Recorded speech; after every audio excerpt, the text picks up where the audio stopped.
ತಪ್ಪಿಲ್ಲ. ಇದನ್ನ ದಯಮಾಡಿ ಮಾನ್ಯ ಜಿಲ್ಲಾಧಿಕಾರಿಗಳು ಇದರ ಬಗ್ಗೆ ಕೂಲಂಕುಷವಾಗಿ ಪರಿಶೀಲನೆ ಮಾಡಿ ಸಂಬಂಧಪಟ್ಟವರ ಬಗ್ಗೆ ಒಂದು ಸಮಗ್ರ ತನಿಖೆ ಮಾಡಿ ನ್ಯಾಯಾಲಯಕ್ಕೆ ಒಪ್ಪಿಸಿದ್ರೆ ಇವರು ಹೋರಾಟ ಮಾಡ್ತಿದ್ದಕ್ಕೂ ಸಾರ್ಥಕ ಆಗುತ್ತೆ. ಇದನ್ನೆಲ್ಲ ಹಿಂದಿನಿಂದ ನಮ್ಮ ಬಾಬಾ ಸಾಹೇಬ್ರು ಅದನ್ನೇ ಹೋರಾಟ ಮಾಡ್ಕೊಂಡು ಬಂದಿರೋದು.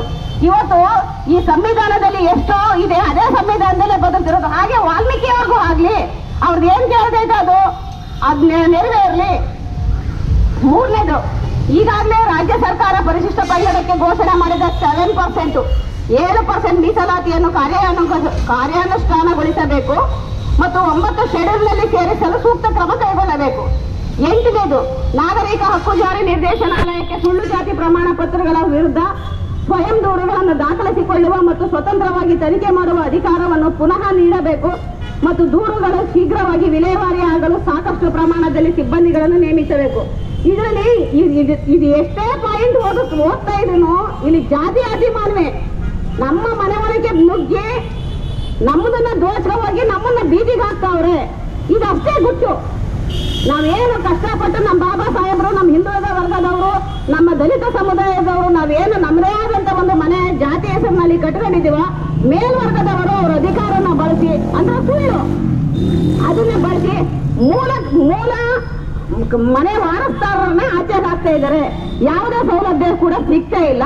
ಇದನ್ನ ತಡೆಗಟ್ಟೋದು ಸರ್ಕಾರದ ಜವಾಬ್ದಾರಿ. ಇಲ್ಲಿ ಕುತ್ಕೊಂಡು ನಿಮ್ಮನ್ನ ಕಣ್ತರಿಸಿ ಇಲ್ಲಿ ರಿಟೈರ್ಡ್ ಅಬಕಾರಿ ಇಲಾಖೆಯವರು ಒಂದು ಹೋರಾಟಗಾರರಾಗಿ ಕುತ್ಕೊಂಡು ಇಲ್ಲಿ ಕೆಲಸ ಮಾಡಕ್ ಅವ್ರಿಗೆ ಅವರು ರಿಟೈರ್ಡ್ ಅಲ್ಲಿ ಎಷ್ಟು ಅಬಕಾರಿನಲ್ಲಿ ಎಷ್ಟು ದುಡ್ಡು ಮಾಡ್ಬೋದಿತ್ತು. VRS ಸಾರಿ 9 ವರ್ಷ ಸರ್ವಿಸ್ ಇದ್ದಂಗೆ VRS ತಗೊಂಡ್ ಬಂದಿದ್ದಾರೆ. ಯಾಕೆ? ಏನು ಸಮಾಜದಲ್ಲಿ ಆಗ್ತಿರುವಂತ ಅಕ್ರಮ ಅವ್ಯವಹಾರ ಭ್ರಷ್ಟಾಚಾರ ಅದಕ್ಕೆ ಸಾಥ್ ಕೊಡ್ತಿರುವಂತ ಅಧಿಕಾರಿಗಳ ವಿರುದ್ಧ ಧ್ವನಿ ಆಗಬೇಕು. ನಾನು ಅಧಿಕಾರದಲ್ಲಿ ಇದ್ದುಕೊಂಡು ನಾನು ಕೆಲಸ ಮಾಡಕ್ ಆಗಲ್ಲ. ಅವ್ರ ಮೇಲೆ ನಾವು ಜೀತಗಾರಾಗಿರ್ತೀವಿ. ನಾವೊಂದು ಆಫೀಸಿನಲ್ಲಿ ನಾವು ಕೆಲಸ ಮಾಡ್ತಿರ್ಬೇಕಾದ್ರೆ ನಮ್ಗಿಂತ ಮೇಲಧಿಕಾರಿಗಳಿದ್ದಾಗ ನಾವು ಕೆಲ ಅಧಿಕಾರಿಗಳಿಂದ ನಾವು ಬಾಯಿ ಮುಚ್ಕೊಂಡು ಇರ್ಬೇಕು. ಇಲ್ಲ ಅವ್ರು ಹಾಕಿದಂತ ಅನ್ಯಾಯಕ್ಕೆ ಮೋಸಕ್ಕೆ ಮೋಸದ ಜಾಲಗೆ ಬಲಿಯಾಗಿ ಅವಮಾನ ಸಹಿಸ್ಕೊಂಡು ಈಚೆ ಬರ್ಬೇಕು. ಅದು ಬೇಡ ಅನ್ಕೊಂಡು ಅಂತ ಒಳ್ಳೆ ಕಚೇರಿನೇ VRS ಕೊಟ್ಟು ಬಂದು ಹೋರಾಟ ಮಾಡ್ತಾ ಇದ್ದಾರೆ. ಇವ್ರ ಹೋರಾಟಕ್ಕೆ ದಯಮಾಡಿ ಇವ್ರಿಗೆ ಬೆಂಬಲ ಕೊಡಿ. ಯಾವುದೇ ಸಮುದಾಯರು, ವಾಲ್ಮೀಕಿ ಸಮುದಾಯದವರಾಗಿರ್ಬೋದು, ಬಾಬಾ ಸಾಹೇಬ್ ಅಂಬೇಡ್ಕರ್ ಸಮುದಾಯದವರಾಗಿರ್ಬೋದು, ಒಟ್ಟಾರೆ ದಲಿತ ಸಮುದಾಯದವರು ಎಲ್ಲರೂ ಬಂದು ಇದಕ್ಕೆ ಕೈ ಜೋಡಿಸಿ ದಯಮಾಡಿ ಇವರು ನಮ್ಮ ಹಕ್ಕುಗಳನ್ನ ನಾವು ಉಳಿಸ್ಕೊಳ್ಳೋದಕ್ಕೆ ಎಲ್ಲರೂ ಒಂದಾಗನ. ಆ ಸಂಘ ಈ ಸಂಘ ಅನ್ನಂಗಿಲ್ಲ. ಒಂದು ನಾವು ಪ್ರತಿಯೊಬ್ಬ ಸಂಘಟನಾಧಿಕಾರಿಗಳಿಗೆ, ಪ್ರಗತಿಪರ ಸಂಘಟನಾಧಿಕಾರಿಗಳಿಗೆ ನಾನು ಹೇಳೋದೊಂದು ಇಷ್ಟೇ, ಇದು ನಮ್ಮ ಜಾತಿ, ಇದು ನಮ್ಮ ಕುಲ, ಇದು ನಮ್ಮ ಸಂಘ, ಇದು ನಮ್ಮದೇ, ಇದು ಆ ಧೋರಣೆ ಬಿಟ್ಬಿಡಿ.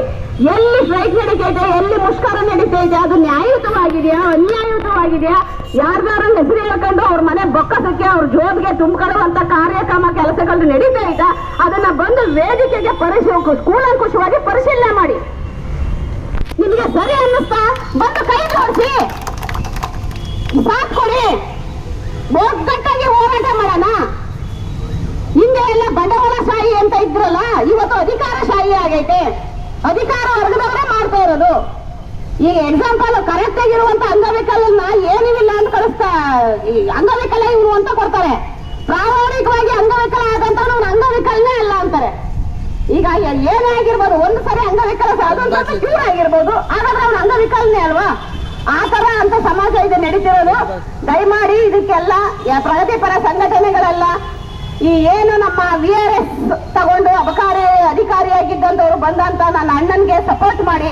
ನಾನು ಇದೇ ಭಾಗದಲ್ಲಾಗಿದ್ರೆ ನಾನು ಇಲ್ಲೇ ಧರಣಿ ಕೂರ್ತಿದ್ದೆ.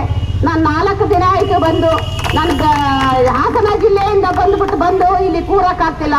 ನಾನು ಇವತ್ತು ಅರಣ್ಯ ಅಧಿಕಾರಿಗಳು ಮಾಡಿರುವಂತ ಅನ್ಯಾಯ ಭ್ರಷ್ಟಾಚಾರಕ್ಕೆ ಬಲಿಯಾಗಿ ನನ್ನ ಅಣ್ಣನ್ನ ಕಳ್ಕೊಂಡು, ನನ್ನ ಅಣ್ಣನ ಬಲಿಯಾಗಿ ಅವರ ವಿರುದ್ಧ ಅವರಿಗೆ ನ್ಯಾಯ ಕೊಡಿಸ್ಬೇಕು.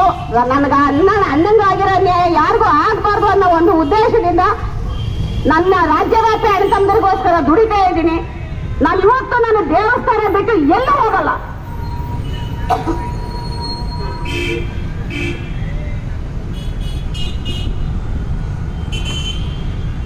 ನೀವು ಇವತ್ತು ಯಾರನ್ನೇ ಕೇಳಿ, ಪ್ರತಿ ಒಂದು ದೇವಸ್ಥಾನಕ್ಕೆ ಹೋಗಿ ನಾನು ಮುಖ ಮಾಡ್ತೀನಿ ಹೊರತಾಗಿ ಯಾವುದೇ ಲಾಡ್ಜ್ ಆಗ್ಲಿ, ಹೋಟೆಲ್ಗಳಾಗ್ಲಿ, ಮತ್ತೊಂದಾಗ್ಲಿ, ಮಗದೊಂದಾಗ್ಲಿ ಎಲ್ಲೂ ಹೋಗಲ್ಲ. ಬೇಕಾದ್ರೆ ಯಾರನ್ನಾರು ಕೇಳಿ, ಯಾರನ್ನಾರು ವಿಚಾರಿಸಿ.